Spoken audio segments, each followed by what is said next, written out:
My name's Brandon, programmer here for Pride of the North. Going to be going over drivetrain and why we chose what we did and what we think about kind of the decision making of drivetrain.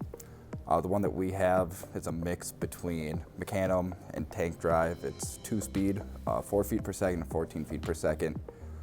For Ri3D, we're just going to use the one that we have. It gives us an open front intake and it's already pre-built and ready to go. Some decision making that we were thinking about when we were doing our drivetrain was the type of game that you're trying to play, whether that be quick movement across the field. Are you planning to drive your robot, say, through the trench, someplace that you're safe and can't have defense played on you? Or you can just try to go through the middle of the field where you might get contested or some of the stuff like that.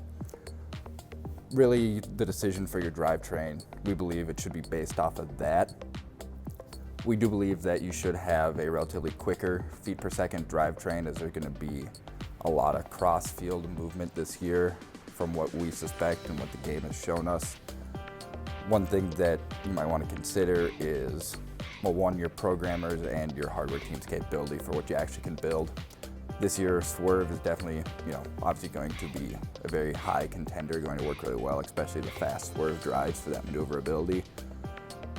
Mecanum can be pretty good. Again, one of the things to consider with Mecanum is that you can get pushed around. Does your game style fit with needing that maneuverability, but also doesn't put you at risk for being pushed around the field when defense starts getting played at you? Tank drive, 6-wheel West Coast, any type of that style, there's always a safe bet if you don't know exactly how the game's going to be played, or if you don't know what your strategy is going to be.